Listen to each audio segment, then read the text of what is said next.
میگه یک جوانی از قریش نزد حبیب خدا صلی الله علیه و سلم آمد و گفت یا رسول خدا، گفت اجازه بده تا زنا کنم. صحابه ها رو با اون مرد قریشی کردن، گفتن باز ایست تو داری چی میکنی؟ آیا میدانی چی میگویی؟ حبیب خدا صلی الله علیه و سلم گفت ای جوانی قریش، گفت نزدیک بیا. گفت وقتی که او جوان قریش نزدیک آمد، رسول خدا با او گفت آیا میخواهی مادرت زنا کنند؟ جوان قریشی گفت سوگند با خدا، گفت یا رسول خدا، گفت جانم فدای شما بود، گفت من نمیخوام، گفت مادر من زنا کنند. رسول خدا چی گفت؟ مردم هم این را نمیخواهم که با مادرانشان زنا کنیم.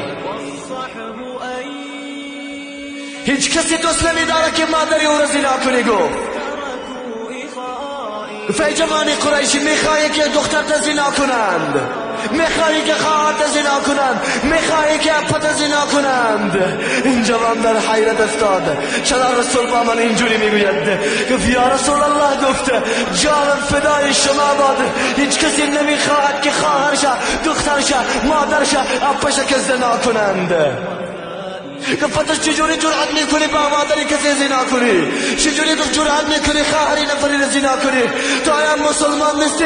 چجوری جرأت میکنی اپای نفری را زنا کنی؟ مادری کسی را زنا کردی، مادر تا زنا میکنند. ببینید آیا زنا را برای امه دوست میداری؟ گفت نه، با خدا سوگند، گفت دوست نمیدارم. رسول خدا گفت مردم دوست نمیدارن که امه هاشون و دخترای امه هاشون زنا کنند، دخترای خالشون یا خاله هاشون زنا کنند. هیچ کسی نمیخواهد.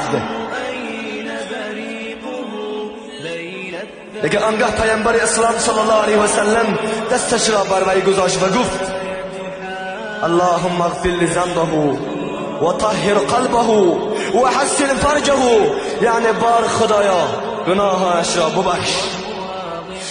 را ببخش و قلبش را پاک کن و فرجش را نگه دار.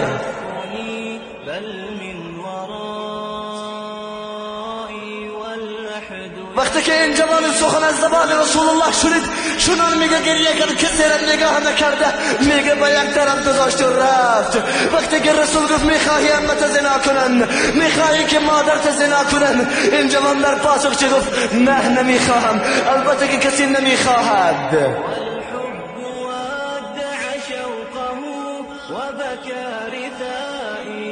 زی پرده سوزی اسمت بود زلیخا خار، عزیز گشتن یوسف زی پاک دامنیست.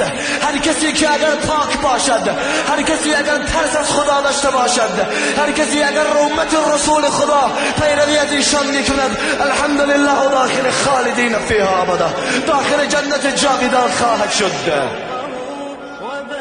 پیروی از خدا، هر چیزی که خدا گفته همان میکنی، هر چیزی که نهی کرده تو را نمیکنی. جوانان عزیز گرامی قدر، مادری که زیر زنا میکنی، مادر تا زنا میکنند.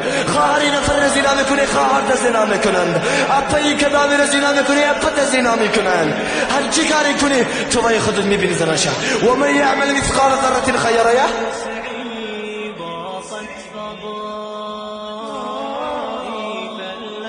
خداوند مهربانی فرماید، این سخن من نیست. فمن یعمل مثقال ذره خیرا یره، در سوره زلزله. فمن یعمل مثقال ذره خیرا یره و من یعمل مثقال ذره شرا یره. آگاه باش برادری عزیز، آگاه باش.